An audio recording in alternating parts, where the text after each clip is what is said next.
Hello guys, welcome to Expedition Learning. Today we are going to continue the lecture series of group theory. In lecture 1 we had discussed groupoid, group, order of a group and took a question and saw how to prove a set with an given operation is abelian. I hope you all have covered the first lecture. So in this lecture we are going to cover the theorems on group. So let's start. The first theorem is the identity element in a group is unique. Okay, the identity element in a group is unique. So इस theorem को attempt करने से पहले हम लोग इस theorem के कुछ बेसिक या कुछ की वर्ड्स को पहले अंडरलाइन करेंगे, उसके बाद हम लोग इस थ्योरम में जाएंगे. तो यहाँ पर अगर हम लोग इस थ्योरम को देखें तो हम लोगों को सबसे पहला कीवर्ड मिलेगा ग्रुप. ओके, मुझे पहले एक ग्रुप डिफाइन करना पड़ेगा इस थ्योरम को प्रूव करने के लिए, और साथ में मुझे उस ग्रुप में एक आइडेंटिटी एलिमेंट कंसिडर करना पड़ेगा. अब एक तो कंसिडर कर नहीं सकते हैं, क्यों? क्योंकि ये पहले से बोल दिया है कि आप ये प्रूफ करके दिखाओ कि जो आइडेंटिटी एलिमेंट होगा ग्रुप में वो यूनिक होगा. तो अगर आप एक कंसिडर करोगे इसका मतलब आप तो थ्योरम पहले से ट्रू मान रहे हो. ओके, तो हम लोग इस थ्योरम्स को, जैसे कोई भी थ्योरम यूनिकनेस का जो भी थ्योरम्स होगा उसको हम लोग कॉन्ट्रडिक्शन के हेल्प से प्रूफ करेंगे. हम लोग मान लेंगे कि आइडेंटिटी दो है, एक नहीं है, दो है, और लास्टली हम लोगों के पास रिजल्ट ये आ जाएगा कि जो दो आइडेंटिटी आपने कंसिडर किया था वो दोनों सेम है. ओके, तो सबसे पहले यहाँ पर हम लोग इस थ्योरम को शुरू करेंगे by considering a group. Let G be a group. Okay, next we'll consider, if possible, let E and E dot be two identity elements in G. Okay, तो हम लोगों ने की वर्ड्स को डिफाइन किया. सबसे पहले ग्रुप को डिफाइन किया, let G be a group, and consider कर लिया कि दो आइडेंटिटी एलिमेंट्स है E एंड E डॉट, और दोनों के दोनों G में प्रेजेंट है. ओके, अब हम लोगों को इस थ्योरम में E equals to E dot दिखाना है. तब हम लोग बोलेंगे कि हम लोगों का जो आइडेंटिटी एलिमेंट है ग्रुप में वो यूनिक है. तो एक एक हम लोग कंसिडर करते हैं. सबसे पहले when E is considered to be the identity element, जब E को हम लोग आइडेंटिटी एलिमेंट कंसिडर करेंगे तब क्या होगा? तब हम लोग अकॉर्डिंग टू ग्रुप के डेफिनेशन में आइडेंटिटी का डेफिनेशन आया था. तो उस आइडेंटिटी के डेफिनेशन से हम लोग ये बोल सकते हैं A operation E, that is अगर E आइडेंटिटी है तो ए ऑपरेशन E ए के बराबर होता है. ऐसा क्यों होता है? क्योंकि आइडेंटिटी जो एलिमेंट होता है, आप उसके साथ किसी भी मेंबर का ऑपरेशन कर दो तो आपको वो मेंबर ही मिल जाता है. आइडेंटिटी कुछ भी चेंजेस नहीं ला पाता है उस पर्टिकुलर एलिमेंट में. ओके, तो अगर यहाँ पर हम लोग E को आइडेंटिटी एलिमेंट कंसिडर कर रहे हैं तो उस केस में E डॉट नॉर्मल एलिमेंट हो जाएगा, नॉर्मल एलिमेंट ग्रुप का. तो अगर हम लोग एक आइडेंटिटी एलिमेंट का ऑपरेशन कर देंगे किसी भी एक जनरल मेंबर से तो हम लोगों को रिजल्ट में जनरल मेंबर मिलेगा. सेम एज दैट, अगर ए ऑपरेशन ई कर रहे हैं तो उसका आंसर क्या मिलेगा? ए मिलेगा, जो आपने एलिमेंट लिया है ग्रुप में से. बिल्कुल वैसे ही यहाँ पर क्योंकि ई को हम लोग कंसिडर किए हैं आइडेंटिटी एलिमेंट, तो ई डॉट एक नॉर्मल एलिमेंट या जनरल एलिमेंट हो गया है ग्रुप का. तो हम लोग जब भी ई के साथ उसका ऑपरेशन करेंगे तो हम लोगों को वो जनरल मेंबर ई डॉट मिलेगा. इसको हम लोग कंसिडर कर लेंगे इक्वेशन नंबर 1. नेक्स्ट, अब क्योंकि दोनों को आइडेंटिटी एलिमेंट माने हैं तो एक को जब कंसिडर किए तो ये रिजल्ट मिला. अब when E dot is considered to be the identity element, जब ई डॉट को हम लोग कंसिडर करेंगे आइडेंटिटी एलिमेंट तब उसके डेफिनेशन में फिर जाएंगे. अब यहाँ पर क्योंकि ई डॉट आइडेंटिटी एलिमेंट है तो ई आपका नॉर्मल एलिमेंट हो जाएगा, मतलब जनरल एलिमेंट हो जाएगा ग्रुप का. तो ई ऑपरेशन ई डॉट हम लोगों को इस केस में ई मिलेगा. क्यों मिला? क्योंकि ई इस केस में आइडेंटिटी एलिमेंट नहीं है, इस केस में वो जनरल एलिमेंट है. जैसे फॉर एग्जांपल अगेन, अगर ए ऑपरेशन ई ए रिजल्ट मिलता है, इसका मतलब अगर ई आइडेंटिटी है तभी आपको ये रिजल्ट मिलेगा. क्योंकि आइडेंटिटी को किसी के साथ भी आप ऑपरेशन कर दो, कोई भी एलिमेंट के साथ, तो वो एलिमेंट जिसके साथ आपने ऑपरेशन किया है वो आता है. ओके, तो यहाँ पर क्योंकि एलिमेंट ई है और आइडेंटिटी ई डॉट है, इसलिए रिजल्ट में ई आएगा जो आप एलिमेंट कंसिडर किए हो. ओके, इसको कंसिडर कर लेंगे इक्वेशन नंबर 2। अब फ्रॉम इक्वेशन 1 एंड 2 हम लोग देख सकते हैं LHS पार्ट इक्वल है, तो ऑब्वियसली RHS इक्वल होगा। तो नेक्स्ट लाइन में हम लोग लिख सकते हैं from equation 1 and 2 E equals to E dot, this implies the theorem is proved. Okay, तो आपको यहाँ पर थ्योरम प्रूव नहीं लिखना है, पूरा थ्योरम लिखना है, that is the identity element in a group is unique. Okay, ये था हम लोगों का first theorem. I hope clear हो गया होगा। अब हम लोग नेक्स्ट थ्योरम में आते हैं। नेक्स्ट थ्योरम है हम लोग के पास the inverse of each element in a group is unique. एक ग्रुप में हर एक एलिमेंट का जो इन्वर्स होगा वो यूनिक होगा। तो अगेन यूनिकनेस का आ रहा है, तो यहाँ पर फिर वैसे ही कंसिडर करने वाले हैं, लेकिन सबसे पहले कुछ कीवर्ड्स खोजते हैं। सबसे पहले कीवर्ड्स आ गया ग्रुप। सबसे पहले हमको इस थ्योरम को प्रूव करने के लिए ग्रुप कंसिडर करना पड़ेगा। फिर क्योंकि इन्वर्स के बारे में बात हो रहा है, तो आपको यहाँ पर सबसे पहले आइडेंटिटी एलिमेंट भी कंसिडर करना पड़ेगा। क्यों? क्योंकि आप अगर डेफिनेशन अच्छे से पढ़ के आए हो इन्वर्स का, ग्रुप जब मैंने पढ़ाया था तो वहाँ पे मैंने इन्वर्स, आइडेंटिटी, ये सारा प्रॉपर्टी समझाया था। तो वहाँ पर इन्वर्स जो हम लोगों का कंसिडर हम लोग किए थे, तो इन्वर्स का ये जनरल डेफिनेशन होता है कि अगर कोई मेंबर ए है और उसके साथ हम लोग बी को मल्टीप्लाई कर रहे हैं, ठीक है, तो ए बी रिजल्ट मिल रहा है, और अगर ये रिजल्ट ई के बराबर हो जाए, दैट इज आइडेंटिटी के बराबर हो जा रहा है, और साथ में अगर बी इंटू ए भी कर रहे हैं, वो भी अगर आइडेंटिटी के बराबर हो जा रहा है, ठीक है, तो हम लोग यहाँ से क्या लिख सकते हैं, A B equals to B A equals to identity. तो इस केस में अगर A B equals to B A equals to identity हो जाता है, तभी हम लोग बोलते हैं कि ये एक दूसरे का इन्वर्स है। मतलब ए इन्वर्स होगा बी के बराबर, या फिर आप बोल सकते हो बी इन्वर्स होगा ए के बराबर, मतलब एक दूसरे का इन्वर्स होगा। ओके, तो यहाँ पर जनरल डेफिनेशन ये होता है कि आप एक पर्टिकुलर को दूसरे का इन्वर्स कब बोलोगे, जब दोनों का मल्टीप्लिकेशन, कॉम्यूटेटिव मल्टीप्लिकेशन सेम होगा और वो दोनों के दोनों बराबर होंगे आइडेंटिटी एलिमेंट के। तो ये एक डेफिनेशन, ये जनरल डेफिनेशन है आइडेंटिटी का, ठीक है, जनरल डेफिनेशन है इन्वर्स का। ओके, इन्वर्स का ये जनरल डेफिनेशन है। अब इसको थोड़ा सा अगर हम लोग तोड़ के लिखें, तो जैसे ए अगर एक एलिमेंट है और उसका इन्वर्स बी नहीं मानकर मैं क्या मान रहा हूँ, ए इन्वर्स, जैसे हम लोग डिनोट करते हैं, तो इस केस में हम लोग इसको कैसे लिखेंगे, by definition of inverse property. इसमें लिखेंगे A into A inverse equals to A inverse A which is equals to identity. Okay, तो अगर ए इन्वर्स ए का आइडेंटिटी है तो ये फॉलो होगा, तभी वो आइडेंटिटी है। ओके, तो यहाँ पर यही बेसिक जो आपका डेफिनेशन है ये यूज़ होगा। तो क्योंकि देखो बेसिक डेफिनेशन में ई आ रहा है, तो पहले आपको इस ई को डिफाइन करना पड़ेगा। इसलिए जब भी इन्वर्स का कोई भी आपका थ्योरम आएगा, तो हम लोग उसमें स्टार्टिंग में ही ग्रुप तो कंसिडर करेंगे, साथ में ई को भी डिफाइन कर देंगे कि ई एक आइडेंटिटी एलिमेंट है उस ग्रुप में। ओके, सो यहाँ पर क्या क्या करने वाले हैं, सबसे पहले एक ग्रुप कंसिडर करने वाले हैं। नेक्स्ट हम लोग के पास क्योंकि इन्वर्स का प्रॉपर्टी है, तो हम लोग एक आइडेंटिटी एलिमेंट को कंसिडर कर देंगे। नेक्स्ट क्या, नेक्स्ट हम लोग एक एलिमेंट कंसिडर करेंगे उस ग्रुप में से, और उसके बाद उसके इन्वर्स को जो भी हम लोग को दिखाना है, यूनिक दिखाना है, इसलिए उसका 2 इन्वर्स मान लेंगे। ठीक है, सब इंटरकनेक्टेड है।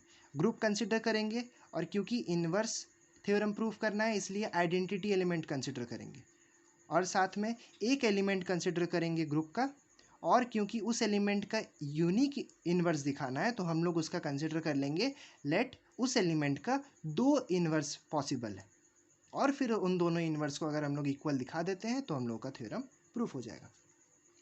ओके, तो अब आते हैं हम लोग नेक्स्ट पार्ट में।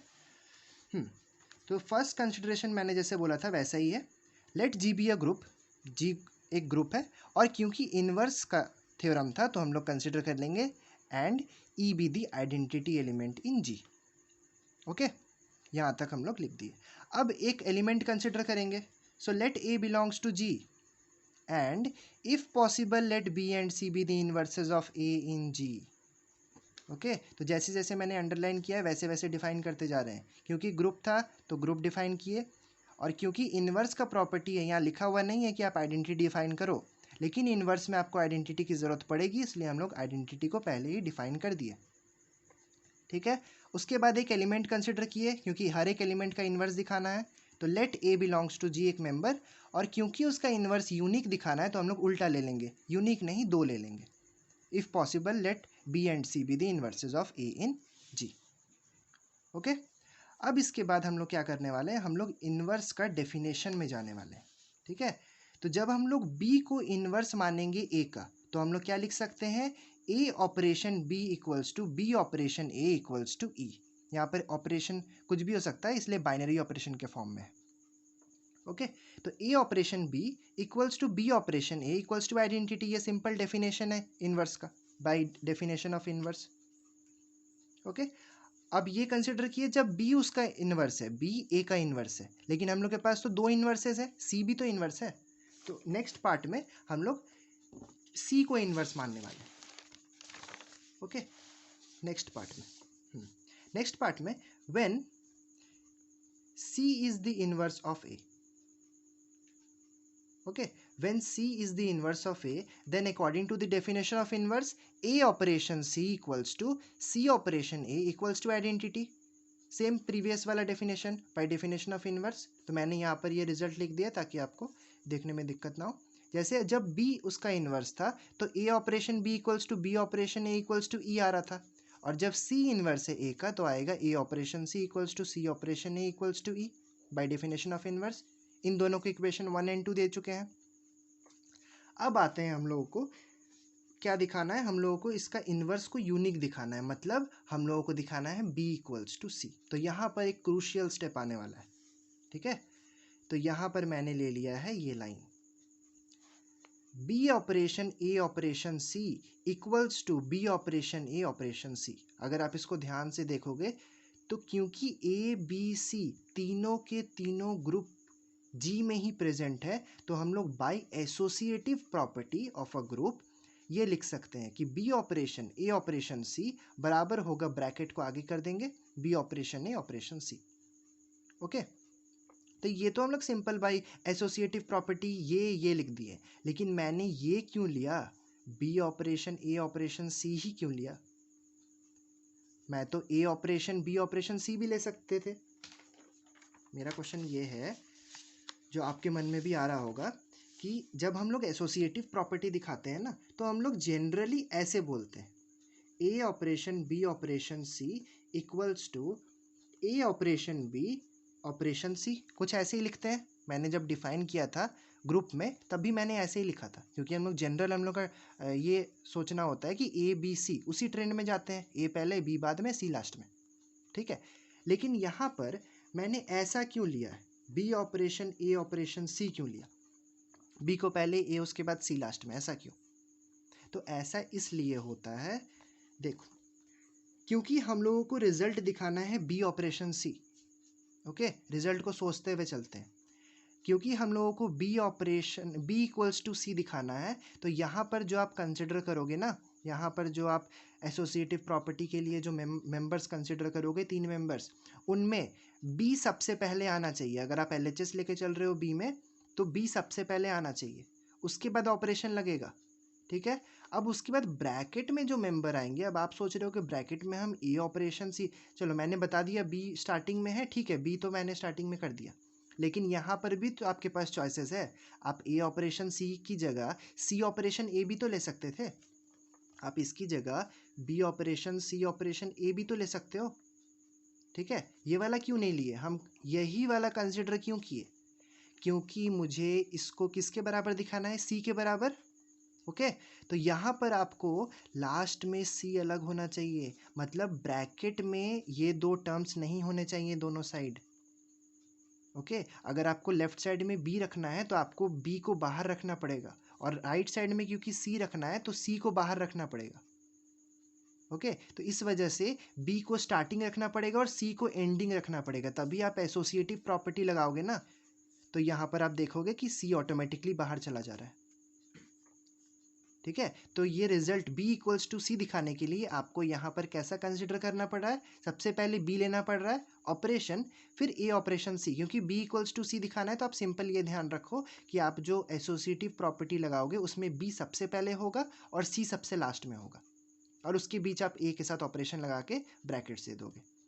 ठीक है, सिर्फ ये टर्म क्रूशियल है, ये टर्म क्रूशियल है। इसके बाद आप तो एसोसिएटिव प्रॉपर्टी से ये लिख सकते हो, और इसके बाद बहुत सिंपल स्टेप्स हैं, इसके बाद बहुत सिंपल स्टेप्स है, क्योंकि ए ऑपरेशन सी सिंपली क्या हो जाएगा, बी ऑपरेशन ए ऑपरेशन सी। अगर आप इक्वेशन 2 से देखोगे तो ये ई हो जाएगा आइडेंटिटी, और बी ऑपरेशन ए इक्वेशन 1 से देखोगे तो आइडेंटिटी हो जाएगा, फिर ऑपरेशन सी, और बी ऑपरेशन ई देखेंगे तो ये बी हो जाएगा, और ई ऑपरेशन सी देखेंगे तो ये सी हो जाएगा। तो हम लोग के पास रिजल्ट आ चुका। ठीक है, तो मेन कंसिडर ये जो आपका क्रूशियल स्टेप है ये वाला, ये एसोसिएटिव कैसे ले रहे हैं, A operation B operation C, या कोई भी और सीक्वेंस क्यों नहीं ले रहे हैं, बी को आगे रखकर सी को लास्ट में क्यों ले रहे हैं, ये आपको मैंने रीज़न बता दिया, क्योंकि हम लोगों को B equals to C proof करना है। ठीक है, आप बना के ट्राई करना, ऐसा सीक्वेंस नहीं लेके देखना, नहीं आएगा। ठीक है, बी को स्टार्टिंग और सी को एंडिंग लेना ही पड़ेगा, तभी आपका एसोसिएटिव लगाकर ये थ्योरम बी इक्वल्स टू सी आएगा। ओके, आई होप क्लियर हो गया होगा, ये क्रूशियल स्टेप है। चलिए अब हम लोग आगे बढ़ते हैं। हाँ, हम लोगों ने यहाँ पर ये लिया, इसके बाद एसोसिएटिव लगाया, और सिंपली ए ऑपरेशन सी, देखो इक्वेशन 2 में क्या लिखा हुआ है, ए ऑपरेशन सी इक्वल्स टू ई लिख सकते हैं, तो यहाँ ई लिख दिए। और बी ऑपरेशन ए, अगर इक्वेशन 1 में देखोगे तो बी ऑपरेशन ए ई के बराबर है। ओके, तो यहाँ पर नेक्स्ट स्टेप में ये ई हो गया। अब ई ऑपरेशन सी सी के बराबर हो जाएगा, और बी ऑपरेशन ई बी के बराबर। क्यों? क्योंकि ई एक आइडेंटिटी एलिमेंट है, और किसी भी मेंबर को अगर आप ऑपरेशन कर देते हो आइडेंटिटी के साथ तो वो मेंबर ही आ जाता है, मैंने एक्सप्लेन कर चुका है पहले ही। और ई ऑपरेशन सी में भी वही, सी क्योंकि मेंबर है और ई आइडेंटिटी है तो सी आ जाएगा। Then B equals to C, that is B is E identity था, इसलिए हम लोगों के पास ये रिजल्ट आ गया, तो हम लोग के पास थ्योरम प्रूफ्ड हो गया। तो यहाँ पर भी आप थ्योरम को पूरा लिखोगे स्टेटमेंट, उसके बाद लिखोगे proofed. Okay, I hope clear हो गया होगा। ये क्रूशियल स्टेप था, ये वाला पार्ट। बाकी सारा पार्ट तो आप गिवन से और आगे बढ़ सकते हो, लेकिन ये वाला जो स्टेप है ना, ये क्रूशियल है, ये कैसे ले रहे हैं। ओके, चलिए आते हैं नेक्स्ट थ्योरम में।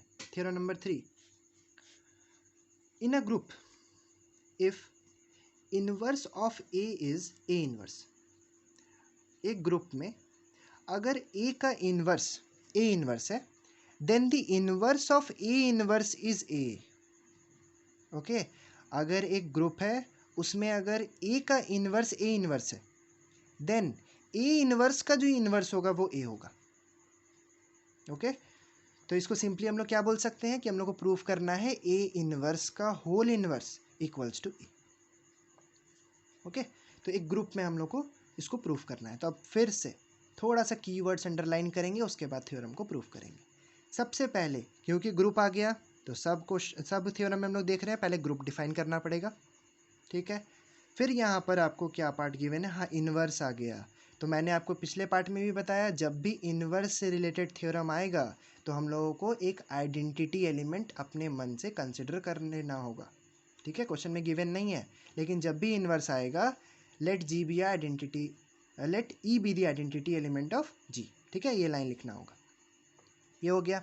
अब इसके बाद क्योंकि यहाँ पर सिंपली दिया हुआ है कि ए का इन्वर्स ए इन्वर्स है, तो ये हम लोग सिंपली लिख देंगे गिवन पार्ट में। ओके, और हम लोगों को प्रूफ करना है कि जो ए का इन्वर्स का होल इन्वर्स होगा वो ए होगा। ठीक है, चलिए आते हैं। सो फर्स्ट लाइन हम लोगों का होगा group, that is let G be a group, and मैंने आपको बता दिया इन्वर्स का प्रॉपर्टी है, इसलिए आइडेंटिटी को डिफाइन करना पड़ेगा, and E is the identity element of G. Okay, यहाँ तक तो एकदम क्रिस्टल क्लियर होगा। अब इसके बाद क्योंकि यहाँ पर गिवन है कि ए का जो इन्वर्स है वो ए इन्वर्स है, तो एक लाइन लिखेंगे हम लोग, now A inverse is the inverse of A given. Simple, मैंने जस्ट जो थ्योरम है उससे एज इट इज उतार दिया, A inverse is the inverse of A given. Now according to the definition of inverse, okay, अगर A inverse A का inverse है तो A into A inverse equals to A inverse into A equals to E होना चाहिए by inverse property. Okay, इसको equation 1 दे दिए। अब हम लोग आते हैं फिर से अगेन एक क्रूशियल स्टेप। ठीक है, ध्यान से देखेंगे। यहाँ पर जो आपका इक्वेशन 1 आया है, इसमें से हम लोग 2 एलिमेंट्स को कंसिडर करेंगे, क्योंकि 3 एलिमेंट्स आपस में इक्वल है, तो 2 को कंसिडर करेंगे। कौन से 2? या तो आप ई के साथ फर्स्ट मेंबर ले लो, या तो आप ई के साथ सेकंड मेंबर ले लो, दोनों में ही प्रूफ होगा।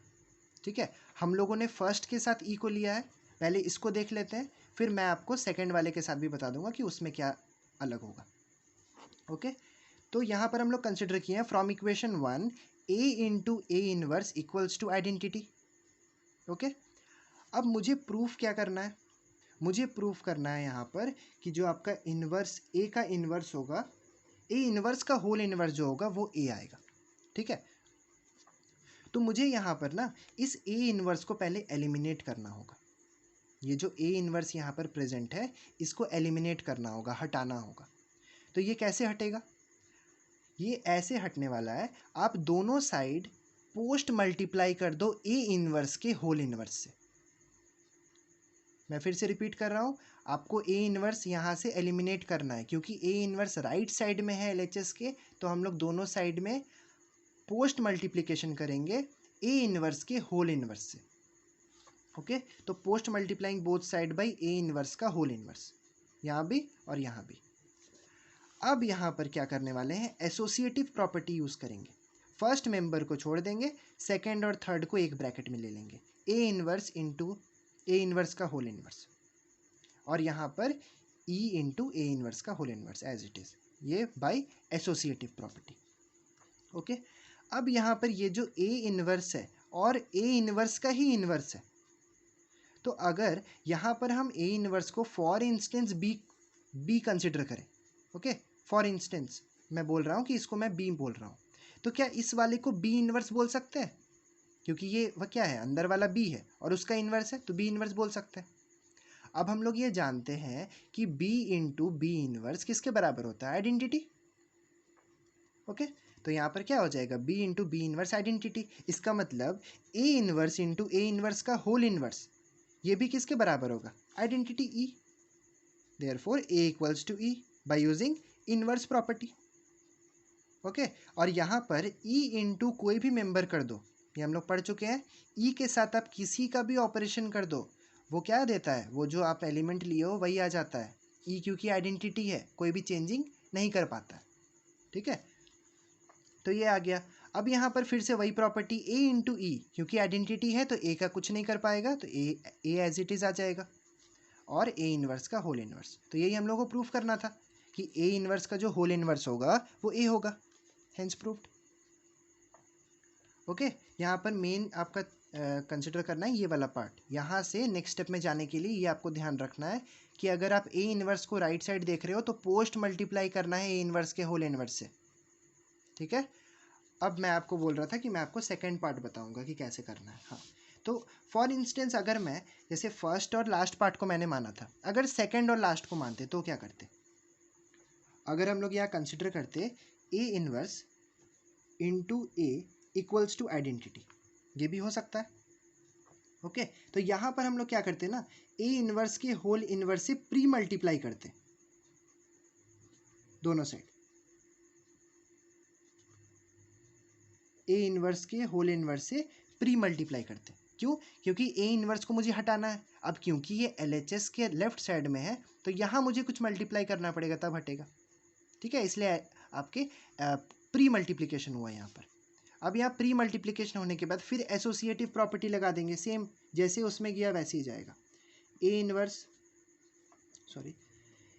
इन्वर्स का whole inverse into A inverse, ये एक ब्रैकेट में, ये एसोसिएटिव लग गया इसके बीच, और बाहर में ए, और इन दोनों का अगर हम लोग मल्टीप्लाई करेंगे, क्योंकि आइडेंटिटी है तो यहाँ पर सिंपली आ जाएगा ए इन्वर्स का होल इन्वर्स, क्योंकि आइडेंटिटी के साथ आप कुछ भी मल्टीप्लाई करते हो तो वही मेंबर आ जाता है।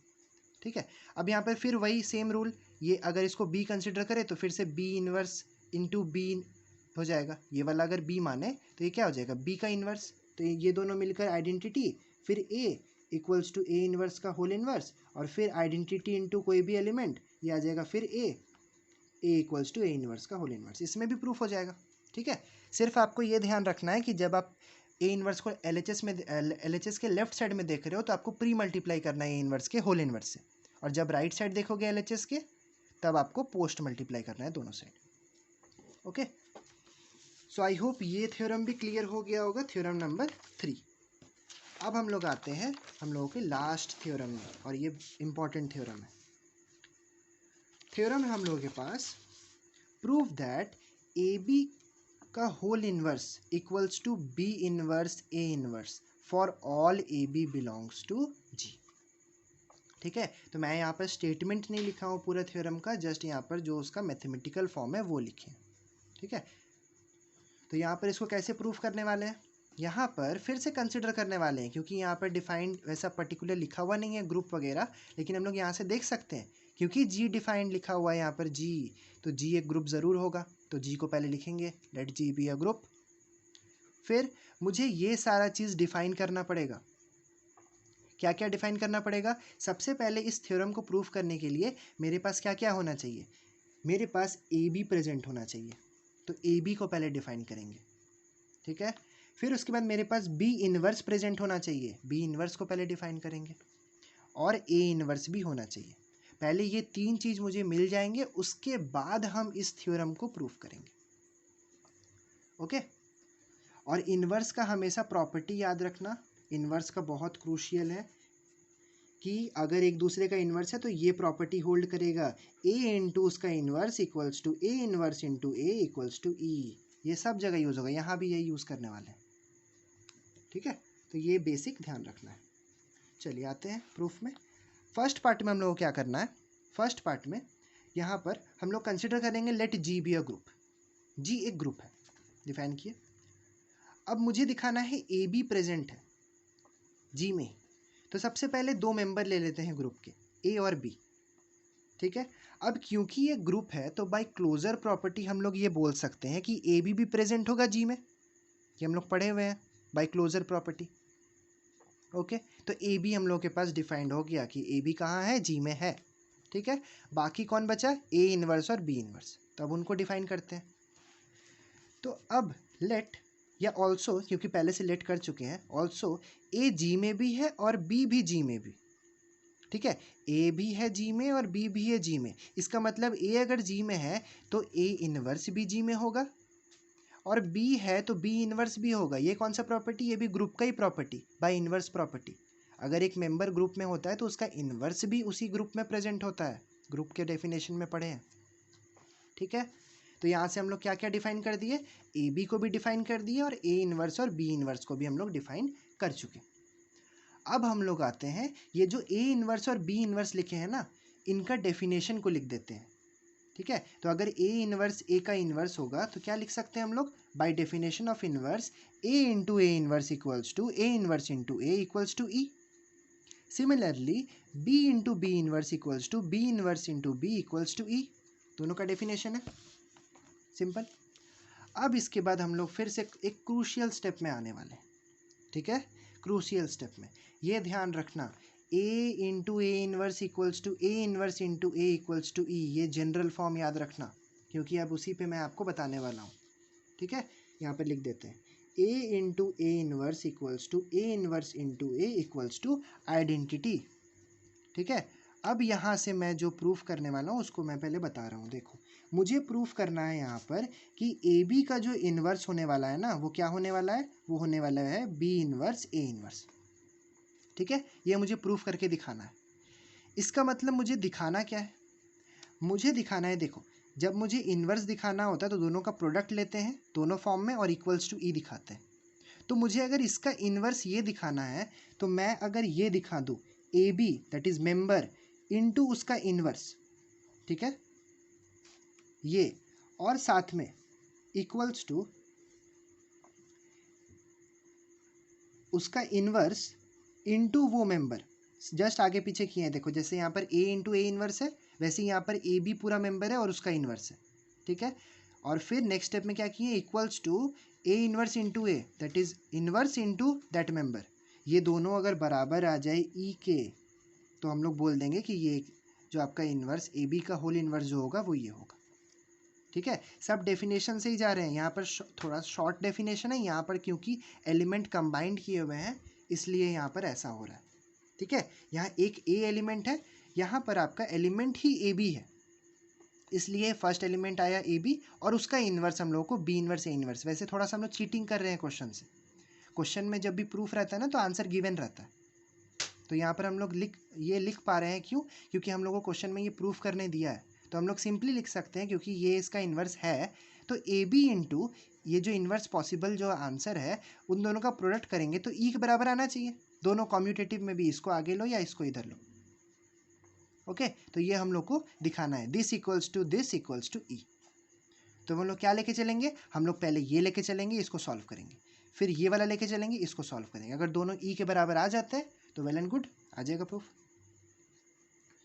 चलिए, अब आपको डाउट तो नहीं होना चाहिए क्योंकि हम ये डायरेक्ट ये स्टेप लिखने वाले हैं, इसलिए आपको ये क्लियर कर दिए। तो ये लाइन कहाँ से आया, बाय डेफिनेशन ऑफ इनवर्स। वैसे मुझे ये थोड़ा चीटिंग किया है क्वेश्चन से, ठीक है, तो उतना चीटिंग करना पड़ता है। A B into B inverse A inverse. Okay, ये मेंबर ए बी जिसका इन्वर्स आपको दिखाना है और ये एक्चुअल में उसका इन्वर्स है, ये क्वेश्चन में गिवन है। तो इन दोनों का प्रोडक्ट को थोड़ा सा हम लोग एसोसिएटिव प्रॉपर्टी लगाते हैं, ठीक है।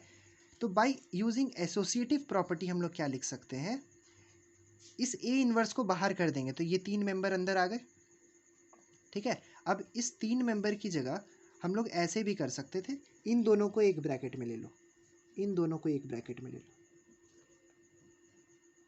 ओके, इन दोनों को एक ब्रैकेट में ले लिए, बी और बी इनवर्स। क्यों लिए, क्योंकि मुझे पता है कोई भी एलिमेंट और उसका इन्वर्स के साथ मल्टीप्लाई करेंगे ना तो आइडेंटिटी आ जाएगा। तो यहाँ इन दोनों को मल्टीप्लाई करने से आइडेंटिटी आ गया। अब ए के साथ इंटू है आइडेंटिटी, अब ए के साथ आप आइडेंटिटी इंटू करोगे तो रिजल्ट में क्या आएगा, ए आएगा, क्योंकि ई क्या है, आइडेंटिटी है, ए आ गया। और A inverse as it is A inverse है, ठीक है। अब A into A inverse again क्या होगा, आइडेंटिटी। क्यों, क्योंकि ये ए है और ये ए इनवर्स है। ये हम लोग इक्वेशन यहाँ से देख के लिख सकते हैं, ए इंटू ए इनवर्स। यहाँ से नहीं भी देखोगे तो भी आपको ये पता है कि कोई भी मेंबर और उसका इनवर्स मल्टीप्लाई करते हो तो आपको आइडेंटिटी मिलता है, ठीक है। क्या मिलता है आपको, आइडेंटिटी मिलता है। ओके, तो यहाँ पर हम लोगों को A B into B inverse A inverse किसके बराबर मिल गया, आइडेंटिटी के बराबर मिल गया। इसको इक्वेशन 1 दे देंगे। अब नेक्स्ट कंसिडर करते हैं हम लोग उसी का उल्टा। वैसे पहले वाले में किया था हम लोगों ने A B into B inverse A inverse, अब कंसिडर कर रहे हैं B inverse A inverse into A B, just commute कर दिए, ठीक है। तो फिर से हम लोग एसोसिएटिव प्रॉपर्टी लगाए, फर्स्ट वाले को छोड़ दिए और इस वाले को ले लिए।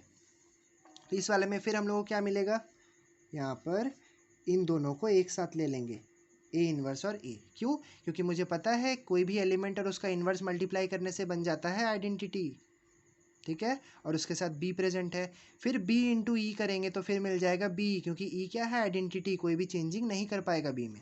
और फिर से बी इन्वर्स इंटू बी मिल जाएगा। तो मुझे पता है कि एक मेंबर और उसका इन्वर्स को मल्टीप्लाई करते हैं तो हम लोगों को ई मिलता है। ओके, तो यहाँ से हम लोगों को क्या मिल गया, B inverse A inverse into A B is also equals to E. इसको दे देंगे इक्वेशन नंबर 2। तो यहाँ से हम लोग क्या लिख सकते हैं, क्योंकि आर एच एस सेम है तो एल एच एस सेम हो गया, दैट इज दिस। और दोनों के दोनों किसके बराबर हो गए, आइडेंटिटी। और अगर ऐसा रिजल्ट आ जाता है कोई मेंबर इंटू उसका इन्वर्स, वैसे ये इन्वर्स अभी है नहीं, अभी वही प्रूव कर रहा है, तो this into this equals to this into this, just commute हुआ है। और वो अगर आइडेंटिटी के बराबर आ जाता है तो वो इन्वर्स एक दूसरे का हो जाता है, ठीक है। यहाँ पर लिख सकते हैं ए बी का inverse equals to B inverse A inverse, hence proved. Okay, तो ये एक अच्छा थ्योरम था, क्रूशियल थ्योरम था। इसमें आपको अगर डेफिनेशन अच्छे से पता है इन्वर्स का, आई होप इतनी बार मैंने बोला है इन्वर्स का और आइडेंटिटी, ये दो चीज़ का आपको डेफिनेशन वगैरह अच्छे से रिवीजन तो हो ही रहा है, साथ ही साथ आपको याद हो जाना चाहिए, क्योंकि आगे जो बेसिक थ्योरम्स और आएंगे और क्रूशियल थ्योरम्स आएंगे वहाँ पर ये बहुत फ्रीक्वेंटली लगाना होगा, inverse property and identity property, ठीक है। तो ये थ्योरम्स थे, टोटल 4 थ्योरम्स थे ग्रुप से रिलेटेड। अब इसके आगे और कुछ पार्ट्स हैं उनको करेंगे, उसके बाद उसके बेसिस पर कुछ थ्योरम्स हैं वो हम लोग नेक्स्ट लेक्चर्स में देखने वाले हैं, ठीक है। तो आई होप लेक्चर 2 जो था वो पूरा थ्योरम्स पर था, वो आपका क्लियर हो गया होगा। अगर फिर भी कुछ डाउट रह गया हो, कोई पार्ट नहीं समझ आया हो, तो आप फ्रीली मुझे कमेंट बॉक्स में कमेंट कर सकते हो, ठीक है, पूछ सकते हो, मैं आपको बिल्कुल बताऊंगा। ओके, सो इस लेक्चर में इतना ही रखते हैं हम लोग। हम लोग मिलेंगे नेक्स्ट लेक्चर में। तो अगर आपको वीडियोस अच्छा लग रहा हो तो लाइक कीजिए, शेयर कीजिए वीडियोस को, एंड सब्सक्राइब कीजिए अगर आपने नहीं किया है, ताकि आपको नोटिफाई हो जाए जब भी मैं आपको वीडियो अपलोड करूं। ओके, सो मिलते हैं नेक्स्ट लेक्चर में। तब तक के लिए थैंक यू एंड बाय।